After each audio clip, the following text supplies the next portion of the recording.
we have here a whole piece of history, of the Hispanic thriller film culture. And we start from the youngest addition to that, which is Yolanda. And I was really astonished to see how quickly you got into the mood of New York and how accurately you, I think, get to the essence of the immigrant experience. It goes beyond nationalities and social economic standards, and you get something quintessential about the feeling of rootedness and solitude and the need for human company that goes with the immigrant experience. How do you get to this story in particular? How do you this film was born?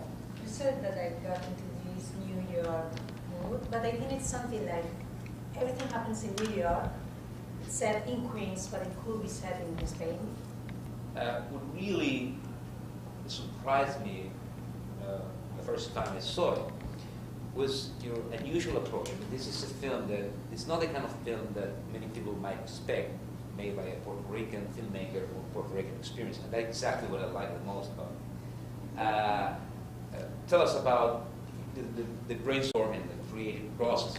Yeah, I think it's the Krutch is a very New Yorican narrative in that it's the New York experience, which is always a very complex experience. You have multiple influences. You're influenced by different communities, and you pick up words here and there, and from other languages. And I think in the piece, I really sought to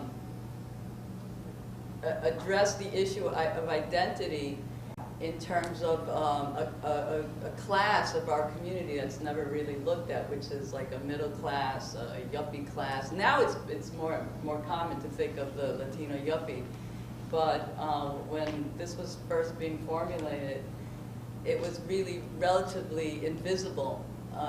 We existed, but it was like really hidden, and people didn't really want to articulate that. People were articulating the scene that was happening in the inner city, and that became emblematic of our experience, which is not the case. We all know that.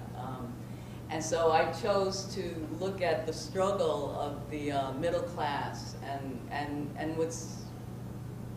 to look at how someone who's maybe from more humble beginnings finds himself or herself in a struggle to try to really succeed in the bourgeois sense of success and the American sense of the American dream of success, and then finds a very deep unhappiness in suppressing some aspect of his or her life.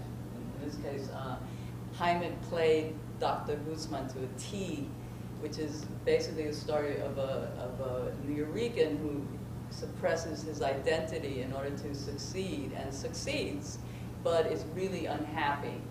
And so, you know, and I play with a lot of things. I play with our invisibility in terms of his relation to this American girl. Like, she doesn't really see him for what he is. She's sort of blinded or something, whereas he can see her completely.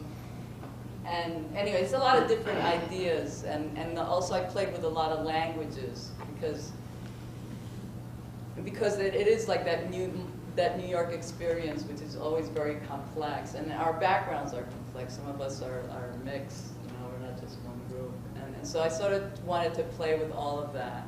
And there's a whole gender thing, because it was a much longer film, and then I had to like really cut it down. And also how you depart from the average ethnic story. Yeah, I really typical thing. You depart from that, and you go into, you know, bringing a character speaking German and this more European-like sort of filming. Yeah, I sort of use German expressionism as the style, and then it's kind of complicated, but I use that style, but also Buñuel, who I love very much. He sort of informs the film too, and that's the whole surreal part, because it's really an absurdist piece. And I didn't want to do something that was just realistic, because we've seen that ad nauseum, and it's fine. I mean, it has its place, and I think it's important. But I wanted to really look at something other, and really put ourselves in a look that you go, those are Puerto Rican, they're New Rican, those are accuracy New Rican. And that's why the boy says, I mean, you know, not everybody's like you. She says, but he's Puerto Rican. Don't tell me Puerto Ricans are not like me. And he teases her because what is it to be Puerto Rican, really, or what is it to be Latino? It's basically like everybody else. Like some of us are very, you know, middle class, educated. Some of us are more humble in means, are very talented, artistic, struggle. You know, so it's like just like everybody else. But there's a tendency for not only the mainstream to see us in one way and to propagate a specific image of what we are, and we see it, and that we ourselves, you know, buy into it and we propagate it and start creating this stereotype and keep playing it. And even our filmmakers start, oh yeah, we're going to film ourselves. Oh yeah, we're going to film ourselves a certain way and think of ourselves a certain way. And I just wanted to break that and have people go like, what the heck is that? You know, what is it? And I think the yuppie speech was a way of encapsulating the whole film. The film doesn't state anything directly, but in the yuppie speech, I thought maybe it would be too much just implied and metaphorical. And I said, well, in the yuppie speech, he just nails it. He says what the problem is.